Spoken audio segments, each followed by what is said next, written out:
Sinarnya.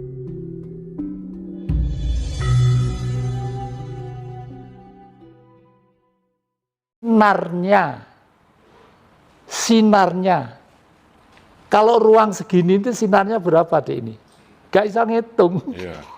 Itulah yang disebut tankinoyo ngopo. Tapi kalau mampu dirinya, rasonya itu bahwa sinar ini ada di dalam tubuh setiap kehidupan, ya.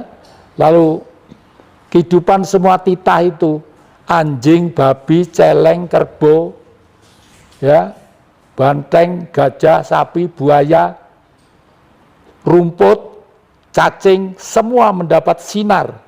Buktinya apa? Buktinya hidup. Hidupnya rumput hanya berkembang karena disinari oleh matahari. Matahari itu roh, pemberi cahaya dan pemberi kekuatan. Karena bentuknya material rumput, diberi sinar roh tadi itu, dia bisa berkembang. Banyak, semakin banyak, semakin banyak. Rumah itu tidak pernah dibersih, lama-lama lumutnya kebek. Ya karena dapat sinar matahari. Ya toh? Nah, kalau sinar tadi bersinar sama cacing, ya bisanya cuma uget-uget gini. Berdiri nggak bisa. Karena memang cacing tugasnya ada sendiri. Cacing itu tugasnya adalah memproses suatu benda dari material kasar untuk nanti suatu saat akan menjadi material halus. Makanya resek-resek kumpulan batang-batang atau bangkai-bangkai itu lama-lama banyak cacingnya. Karena tugasnya makan itu. Sebagai pengurai. Ya, iya, sebagai pengurai ya. Tapi di paling titah, semua titah itu yang paling istimewa, sinar itu bercahaya pada otak manusia kita ini. Di tengah-tengah kepala, ini otak kanan, otak kiri, otak belakang. Di tengah ada ruang ovum. Menurut kedokteran disebut ovum, katanya kosong. Sebenarnya kosong, itulah sinar. Sinar Tuhan itu berada di situ. Oleh karena itu manusia itu istimewa, karena sinar itu diberi perangkat 11 miliar simpul saraf di dalam otak. Dan setiap simpul saraf melayani 25.000 saraf. Makanya manusia itu mau membuat apa. Ini dulu waktu balok mungkin harganya berapa saat truk. Katakanlah 5 juta. Tapi setelah menjadi ukir-ukiran ditata seperti ini, harus digarap dulur-dulur dari Jeporo, mungkin harganya sudah puluhan juta. Itu karena otak manusia. Begitu. Nah makanya leluhur kita menata budaya itu lewat pagelaran Wayang Purwo. Wayang Purwo itu satu, menata sistem pemerintahan, kedua kali menceritakan asal-usul kehidupan, bumi, isi, dan struktur keadaan hukumnya. Yang ketiga adalah masa-masa terakhir zamannya yang akan datang. Nah, mungkin leluhur kita itu juga sejenius Marxis tadi itu. Cuma leluhur kita menggambarkan lewat satu budaya. Kalau Marxis cuma teori aja. Tese, antitese, sintese. Hari ini tantangan dan kesimpulan. Itu. Kalau menurut pendapatnya yang itu mungkin ya tentu dikaitkan dengan khazanah ilmu Jawa. Pendapatnya Eyang terkait masalah puasa itu bagaimana kalau dikaitkan dengan ilmu Jawa? Ya, seperti apa? Bagi orang Jawa senang adanya bulan puasa ini ya.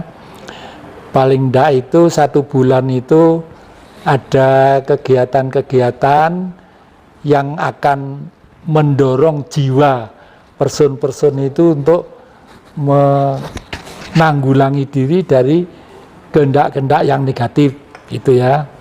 Tapi mudah-mudahan lah waktu tadarus, taraweh, tadarus itu semakin dewasa gitu lah. Ojo berpuluh kali, beratus kali, beribu kali puasa, tapi kemanusiaan semakin merosot. Jadi orang Jawa selalu berharap seperti itu. Orang Jawa itu, lalu kitabnya apa buku nih? Orang Jawa itu sebelum ada buku ciptaan pabrik, Dek, Kalau Taurat, Zabur, Injil sampai Al-Quran itu ciptaan pabrik. Al-Quran itu yang asli di Timur Tengah itu ada di situ 6.072 ayat. Di Malaysia 6.573 ayat itu ada. Di Indonesia 6.666 ayat. Kok nggak sama ya? Nggak sama.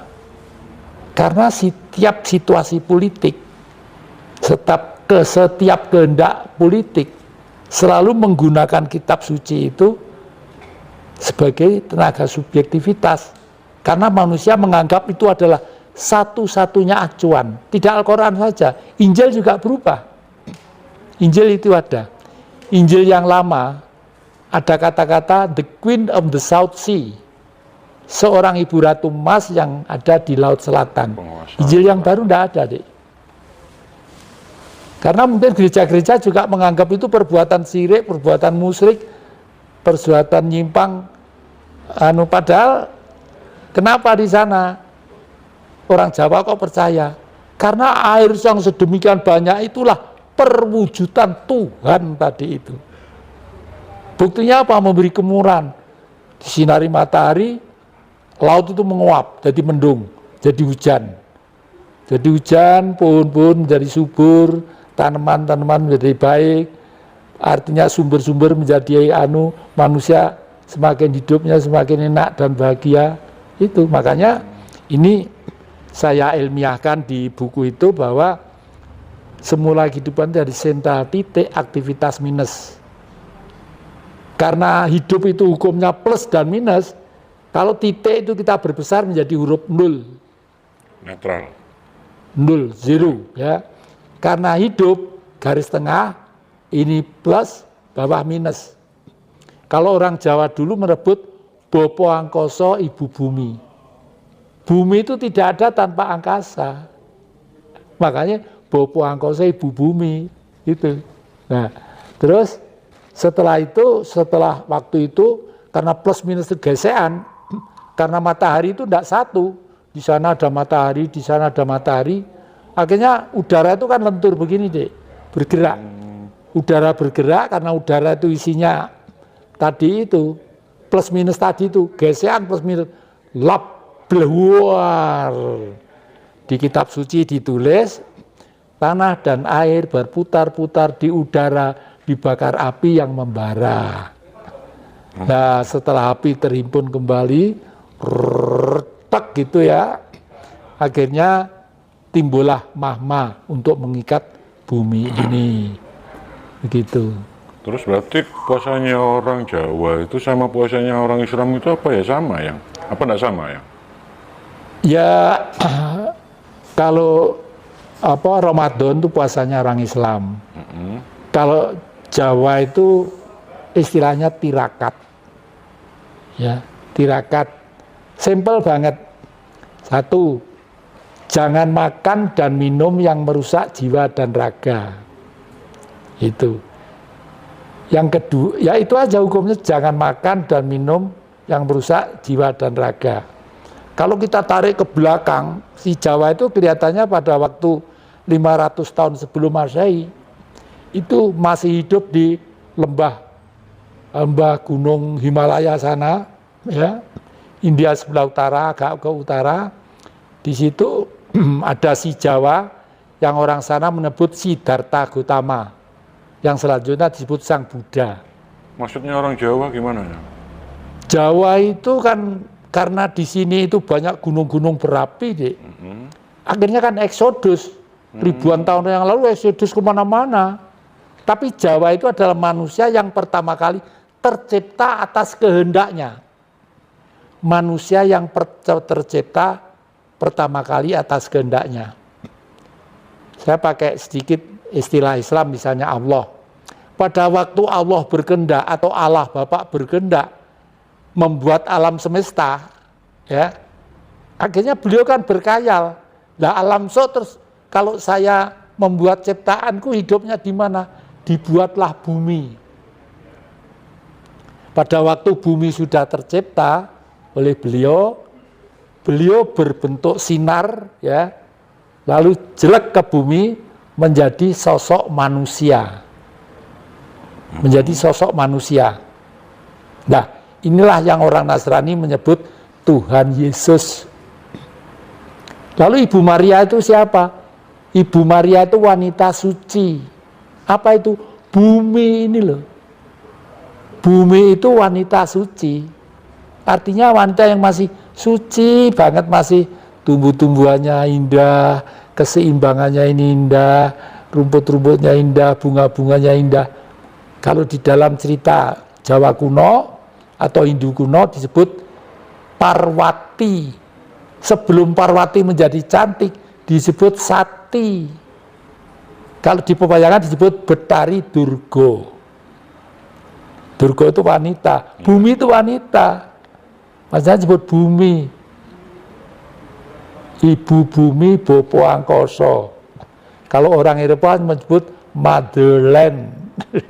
Sama sebenarnya, karena wong Jawa ini nyebar di mana-mana. Eksodus kemana-mana ya. Iya.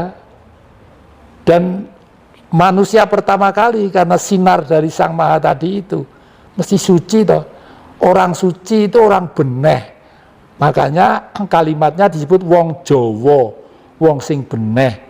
Tujuannya Taurat, Jabul, Injil sampai Al-Qur'an, tujuannya dadio wong Jawa. Tapi orang Jawa sekarang sudah tidak percaya dengan dirinya. Makanya ono tembang gila-gilo wong Jawa garek separuh. Cina Londo sak jodoh, wong Jawa garis separuh. Cina Londo sak jodoh. Artinya mereka masih berumah tangga kemana-mana.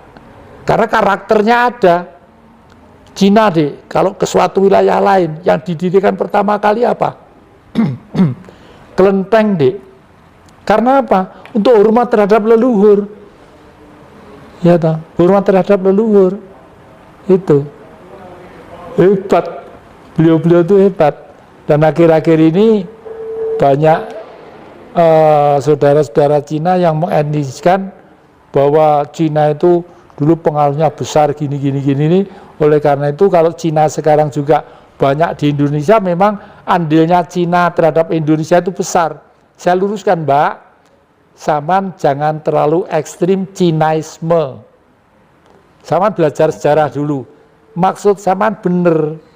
Tapi ingat, bagaimanapun sampean itu sekarang bangsa Indonesia. Ya mbok elek mbok apik bangsa Indonesia mbok diangkat sithik lah. Dulu waktu kerajaan Sriwijaya, wilayah bagian utara itu perbatasannya apa? Sungai Huangho. Jadi kalau orang Cina itu banyak yang cinta terhadap negeri kita, ya memang sedarah, Dik. Kalau mengatakan Sriwijaya itu apa? Celepoce. Celepoce itu Sriwijaya. Itu orang Cina. Dan Cina dulu juga dulu Jawa mungkin. Maka dari itu di dalam kitab suci diceritakan, hei manusia, engkau kuciptakan berlainan untuk saling kenal. Oleh karena itu kalau yang jati ini percaya bahwa Adam itu tidak satu, ada 4. Loh, Adam kok 4 di mana saja? Adamnya orang kulit hitam, diberi benua namanya Afrika.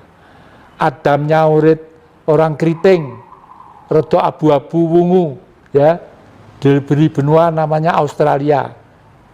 Adamnya orang kulit kuning, diberi benua namanya daratan Cina dan Mongol. Adamnya Julaihut. Adamnya orang Eropa, diberi warna kuning atau putih, ya, namanya Anglo-Saxon.